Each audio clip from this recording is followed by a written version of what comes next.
Hey everyone, and thanks for listening to another episode of The Future of Data Security. Today I'm joined by Robert Kang, adjunct professor for national security at Loyola Law School in Los Angeles. Robert, thank you so much for chatting with me today. It is such a pleasure to join you and your audience today. I'm really looking forward to this. Fantastic. We were chatting before, you've worked on both sides, big tech, critical infrastructure. Maybe to break the ice, I'm interested in learning more about your experience and what are the fundamental differences you saw in how both these sectors approach data security. Absolutely. So, with respect to my experience, there's probably two chapters in my life that might be of most interest to your audience. The first part is my experience as one of the first in-house counsel in the United States, and possibly beyond that, to build out a comprehensive enterprise-wide risk management program focused on managing cyber and other technology-based risks. I'll go through that in a minute. The second part is my experience about what I'm doing now as a law school professor, which is to train the next generation of business and legal professionals in managing this type of risk. Now, you asked a bit about what's the fundamental differences in how these two sectors that I worked approach data security. Those two sectors are as follows. The first is I spent time as the chief counsel for cyber and national security at Southern California Edison. My joke there, joke not joke, is that my job was to prevent terrorists from hacking into the power grid and turning off the lights. After that, I moved to Meta Platforms, which is the parent company for services such as Facebook, Instagram, and WhatsApp. I became their director and associate general counsel for cybersecurity. And my team and I, well, the way I put it is our job was to keep our little corner of the social media and the internet safe from bad people. Now, I'll mention the differences in a sec, but I actually want to start with the similarities. And that's because at its core, the fundamentals for managing cybersecurity and maybe most types of technology-based risks are the same. At its core, these programs require a GRC approach, governance, risk management, and compliance. And as we go through the day, we'll go talk about what that entails. But at the fundamentals, whether I was working in tech or critical infrastructure, my key job was to build out that GRC program. The differences, I think, is in how we applied those programs. For example, the types of risks that a social media company faces are going to be different than the types of risks that a critical infrastructure company faces, which are going to be different from, say, what an educational institution might face. An example would be at Southern California Edison. One of my biggest concerns was literally to keep the electric grid running safely and effectively for all of its customers. Because without electricity, well, civilization could die. By comparison, at Meta Platforms, one of our key focuses was to protect the personal information for our users. This is not to say one is necessarily more or less important than the other. It's that the focuses are different. It's very interesting how you've worked in power and electricity and Meta, because now it's all about power and building data centers and having more electricity. So in a fascinating way, the two subjects are quite related, right? You are so right about that. In fact, companies like Google actually have energy interests. And some of them actually are licensed to act as, I wouldn't call them full utilities, but they actually are licensed to buy power, as opposed to getting it through their utility. So yes, the demanding power needs to fuel the AI revolution. It has really brought energy security front and center, even to an extent beyond just protecting the grid. Yeah, it's so interesting. These companies become so big. Somebody says, "Hey, why don't we become a utility? Why not?" It's pretty amazing, isn't it? And actually, for your audience, I'd actually like to share a little bit of energy and environmental trivia relating to AI. Sure. So, we all use AI. I'm guessing that you also have used, say, ChatGPT, Claude, or some other tool to ask questions and get answers. That takes up a lot of natural resources and energy. And here's one example of that. I'll ask the audience, but the audience through you, how much water does it take to power ChatGPT? For example, to ask about 10 questions, how much water does that take? Do you have an idea? Not sure, but I'd take a wild guess, like maybe a cup of water. You're actually very close. It basically takes about a bottle of water to power 10 questions on ChatGPT. This is actually something kind of interesting to me because I used to use ChatGPT really, really regularly and just ask any number of questions. But when I actually found out how much energy and water this uses, I've actually started kind of almost checking myself to ask questions in a more thoughtful manner and actually try to minimize my own use of AI to a more manageable, thoughtful level. Yeah, what are you doing to me, Robert? I'm gonna feel regret now because I've been a power user. Okay, no, that's very interesting. And we were chatting before. You call yourself the OG in-house cyber lawyer. Can you talk a bit about that and how you got that moniker? Absolutely. So, with respect to the OG label, I've been called that, and I occasionally call myself that because I'm one of the first attorneys in the United States to build out a comprehensive enterprise wide in house cyber risk management program. I started working in cybersecurity at Southern California Edison at 2009. Now, I have no doubt that there are people who were working in cyber on some aspect, like maybe supply chain management or other before that. But to the extent that we're talking about building out a comprehensive program that touches every element of cybersecurity within an enterprise, to my knowledge, I'm amongst the first in the nation. By the way, if there's anyone that actually started before 2009, please let me know because I want to make sure to give you credit for that. But in my case, I start my tenure from 2009. And that gives me a pretty interesting historical perspective on how this profession has evolved and how the in house counsel role of cyber attorney has also evolved as well. And I'm really looking forward to sharing some of those insights with you. Yeah, and please let me know if there are others out there because we'll interview them and compare notes. Indeed. I want to switch gears a little bit because not many people get to deal with FBI, CISA, all kinds of government agencies, and you certainly had your full share of that. And can you provide a bit of insight around that and tips on how to engage with enforcement agencies around data? Absolutely. So, in terms of general approach, I'm a big fan of engaging with law enforcement and other government agencies to help keep both your company safe and, by extension, the rest of the country safe as well. Some of the more open examples of this are engaging with entities such as the FBI, your local law enforcement. For example, in the Los Angeles County District Attorney's Office has a very strong high tech crimes unit. There's other entities such as the Department of Homeland Security's CISA, the Cyber Infrastructure Security Agency, and others. These are all entities that I think that a responsible cybersecurity council should start making friends with for various reasons. There might be instances where you might need help and it helps when you actually have a phone number to call. It also helps when some of those entities may need assistance from you and you might get a call from them. There was one instance where a particular government agency that will keep quiet actually ended up calling me when I was on vacation in South Korea because they had seen certain hinky issues and they contacted me to find out if my client might have been under attack.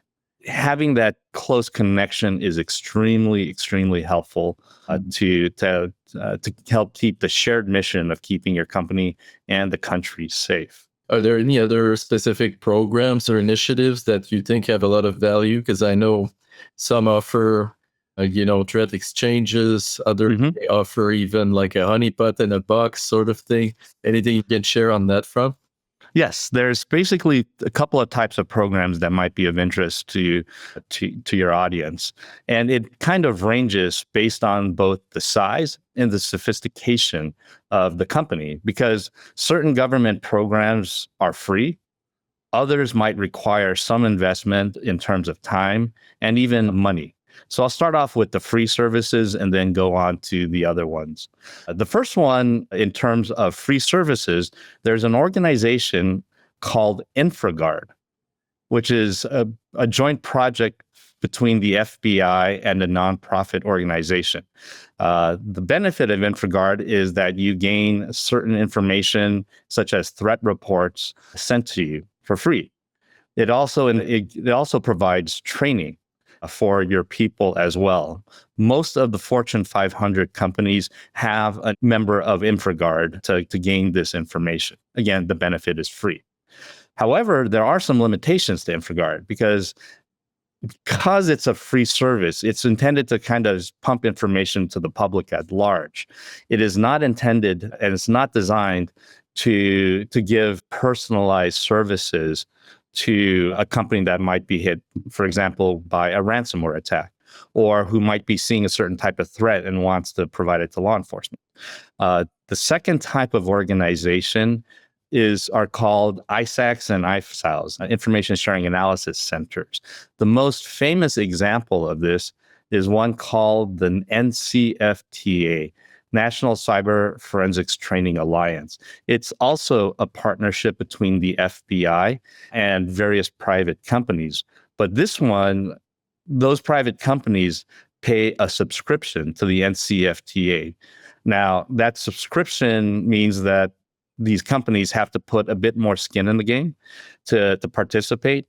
But the benefit is that the NCFTA has a standing pool of analysts that are actually out there to provide personalized assistance to companies. So, for example, if you're a company, and let's just say hypothetically a bank, and you're seeing a certain type of threat, you're seeing a particular spike in certain part of the country, and you're wondering if this is kind of a trend, you can contact the NCFTA and they'll actually start running this to ground for you. And if it looks like it's something interesting, they might act as a conduit to the FBI to share that information to see if they can get law enforcement interest. The benefit of going through an organization like the NCFTA is confidentiality, because sometimes a company, they may not necessarily want to let, say, the FBI know that this information is coming from them for various reasons. So the NCFTA can act as sort of that middleman between a company and law enforcement. The third type of program I'll share just for your audience's awareness, but unless you're a company like a defense contractor or critical infrastructure, it may not have as much benefit for you. But basically, there's various entities, various government agencies out there that are developing programs specifically to engage with specific private sector entities to develop joint strategies and joint responses in the case of, say, a shared attack. Again, this is something that the average company may not ever have to worry about. But if a member of your audience, if you're working for, say, a Verizon or an electric utility or a major bank, and if you are curious about these more targeted industry-specific programs, I encourage you to give me a buzz. I'm very happy to share that information, and wrote an article on that subject to give you kind of a primer on what these programs are. Yeah, and even if people try to reach you on vacation, you'll have your phone on you. Yeah, I will say that unless someone says like they're from NSA or FBI, I might wait a little while to call you back. All right. You know, every guest on the show for the last few shows, we've really double-clicked on AI and Gen AI adoption. Very prevalent. Everybody's using it, as we said at the beginning. But it also opens a lot of risks inherently, outside risk, third-party risk. I would love to hear your thoughts on that, and perhaps some of the solution paths as we all cross this brave new world of AI. Absolutely. And this is actually a subject that's a personal passion of mine. I think that right now everyone has jumped on the AI wagon, but I can say with a little bit of pride that I actually started working in AI back roughly around 2018, both professionally and academically, well before its current popularity. And that's just because I think that a good technology risk management lawyer, and I like to think of myself as a pretty good one of our goals is to start looking for the next big thing, the next big risk, and to start planning accordingly. And so I'm more than happy to share some thoughts on AI development. The risk landscape, the evolution of the risk landscape. And since you're a GRC expert, how are the GRC approaches, framework practices evolving to address these risks? Absolutely. So how about I'll start with implementation issues, and then then I'll move on to sort of the landscape writ large. I think that in terms of implementation of AI programs, it actually almost runs the gamut between moving too fast and moving too slow. On the fast part, you have companies that have recognized the value of AI and they want to pop it in, start using it as quickly as possible. There's certain benefits to that. There's something called the first movers advantage, which I imagine others have talked about as well. But implementing things a little too quickly can also result in products getting rushed to market. Um, I do want to share one example in, let's call it in the baby AI space. But if any of you remember when Apple launched its map product to compete with Google Maps, that was an example of product rush to market where the implementation was so bad. You actually had the CEO of Apple encouraging people to stop using Apple Maps and start using Waze or Google until they got this thing under control. So there is definitely a risk to moving too fast to AI implementation. The other end is also a real risk, which is moving too slow. And I'll give you an example of that as well. I was at a legal conference not too long ago, and a rep from a major United States law enforcement agency shared that his agency absolutely prohibited the use of artificial intelligence. This was Chatham House rules, so I won't mention which agency it is, but I can tell you that I was absolutely amazed to hear that. The reason why is this a risk? That's because I will bet real money that there are people in that agency using AI. It's simply that they are probably using their personal accounts to do law enforcement business.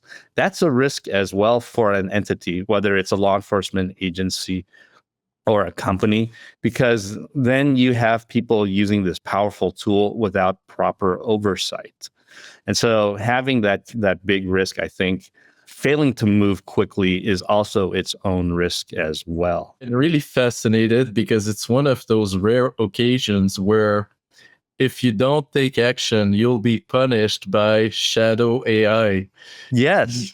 Sometimes, if you have a new technology, you may choose to adopt it or not. The consequences would just be you'll be deprived of that new benefit. In this case, I totally agree with you. There's a real punishment, and I've heard all kinds of stories. People sending themselves email, taking pictures and stuff because Darwin is alive and well. It's so powerful. It's so transformational that everyone wants to be more effective and use these technologies. Yeah. There's one example that I'll share. Again, names are withheld to protect the innocent, but I was I was asked by a particular company for advice on implementing AI in their company. I actually had shared with them, hey, just to let you know, if you run a public search on your company and AI, you'll actually find out one of your subsidiaries has actually been involved in a pretty major AI pilot program. And it was such a surprise to that person to find out that one of their subsidiaries had actually started implementing AI without the oversight from the mothership. Okay. I take it that particular instance was immediately and swiftly corrected. So we've established it's a really bad idea to even think about not getting on the AI bandwagon. But that being established, what are some best practices, maybe approaches, especially for larger organizations, to address this, to make sure they make it available, communicate it, because it can be a daunting task. Absolutely. So I think the biggest element of responsibly and effectively implementing AI is to use those three magic words we used before: governance, risk management, and compliance. Just as an aside, I actually think that the fundamentals of a good GRC program are going to be very similar, whether you're talking about managing a cyber risk, AI risk, privacy risk, or any, which is to have those three elements: governance, risk management, compliance. For the AI implementation, there's a couple of suggestions that I might want to provide. The first one is to start planning in advance what you want your governance risk management AI program to look like. The second one is to have someone function as a driver. Whether that person works full time or part time is up to you. But I think that there has to be, what's that euphemism? There actually has to be a throat to choke. Or maybe the more positive way to put it is to have someone that can actually bring AI to the company's full potential. But basically, there has to be a focal person. That person should be supported by a team of subject matter experts, and that team should be supported by executive leadership. And here's what I mean by that. There's this phrase, tone from the top, which I absolutely believe in. If a company and the team knows that senior executives support a project, it greases so many wheels. So with respect to having that focal point, one additional focal point is having an executive sponsor who is willing to go to bat for the team to make resources available and to cut through the red tape. Absolutely. I'm looking at the time. I wanted to ask about the world of law school and also how, AI and the availabilities of these tools are changing both the learning environment and how new lawyers, law students are thinking about technology risks moving into their career.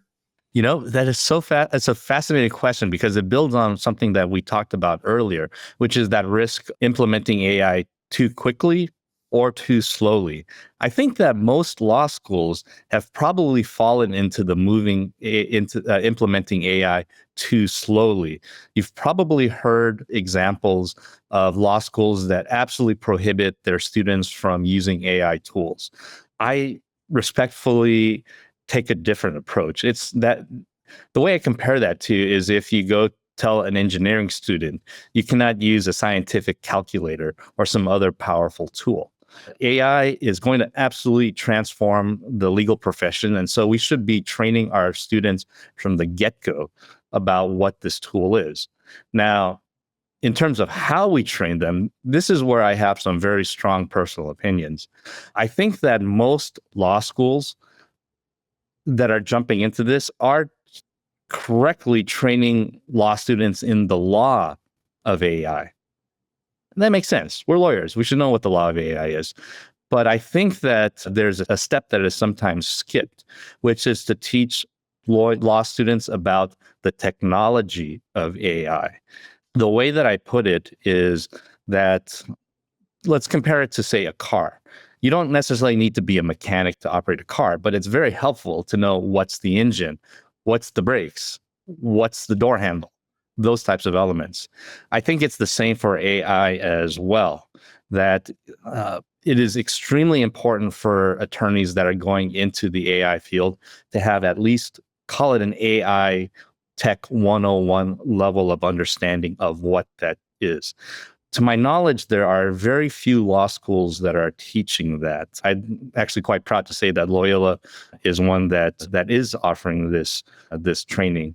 Now, that will evolve in how we provide it, but I do encourage any law school professionals in your audience to encourage the teaching of AI foundational technology elements as well as the law. As an extension to that, besides the AI technology, which I wholeheartedly agree with you on, is there another cybersecurity skills or maybe data security centric skill you're teaching law students that maybe perhaps current lawyers and the market desperately needs? Absolutely. So there's a couple of skill sets that I think any technology focused lawyer needs. And I'm going to broaden that now to not just cyber, not just AI, but technology. Those skills are as follows: First one is having a grounding in security. And I say that just because that's what I am at my heart, is a cybersecurity lawyer. But understanding the security needs of a company and the security needs of a product, I think, is key. And that includes AI. The second element I think a technology lawyer needs to understand is privacy. And that's just because privacy has grown and actually exploded in terms of importance in how the world perceives the collection and use of information. The third element I think that an attorney needs to know is risk management. And this is something that is separate from understanding the technology of cyber or the technology of privacy, but how to identify those specific risks and the controls you need to meet them as well. So those are sort of the key skills that I think that a future technology lawyer needs. Where do you get those skills? Since you asked about you asked about how we can address some issues. One is hopefully your law schools are providing this education. If they're not, I do encourage people to look at gaining certain certifications. So one of the things I recommend to my law school students is to get at least 2 certifications, now maybe 3. The first one is to get an entry-level cybersecurity certification. There is one called the CC, Certified in Cyber, and it teaches the fundamentals of both cyber technology and risk management. The second entry-level certification is called the CIPP, Certified Information Privacy Professional. And this is one that's very rules-based, but it does teach you what the rules are about collecting and using personal information. For the longest time, those were the 2 that I always recommended my students to get. Starting this year, I'm actually recommending students look at getting a third certification, also entry level, called the AIGP, Artificial Intelligence Governance Professional. And this is one just because AI is turning into the new kid on the block.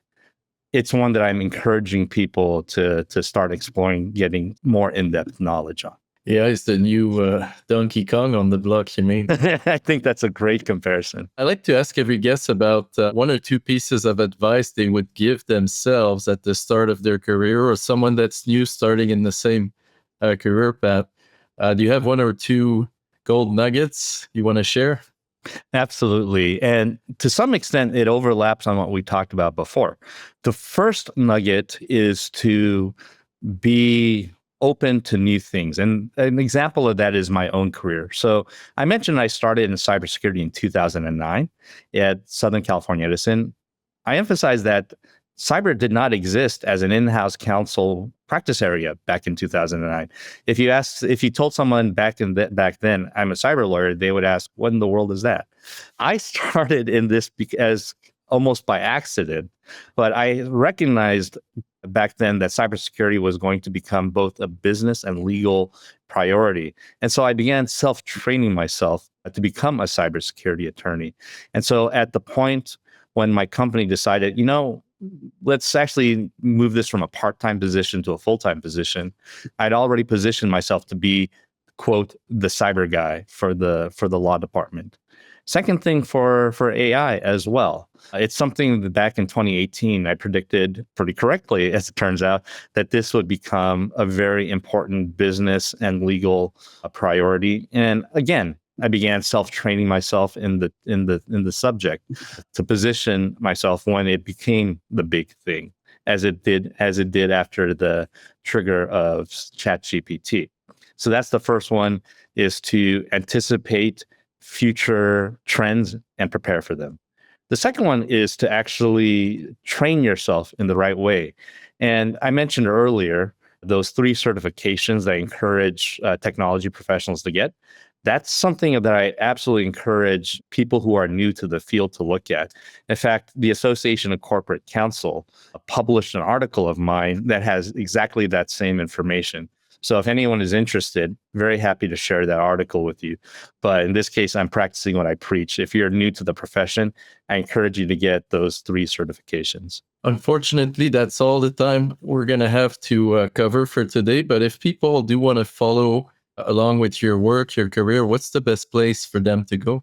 Absolutely. The first one is I encourage you to look me up on LinkedIn. My LinkedIn handle is CyberTechESQ. You're also very welcome to email me as well if there's certain things you want to talk about one-on-one. I'm happy to share my email, or if we'll make it available. But either way, give me a buzz. Sounds good. I thought your handle would be the OG Cyber ESQ. I might have to contact you for some like branding advice. Maybe I'll have to change that. Okay, well, this was a really fun conversation, Robert. Thank you so much. I've learned a lot, and I'm sure the audience will as well. So let's keep in touch. Thank you. Thank you so much. Yeah, it was such a pleasure to chat with you.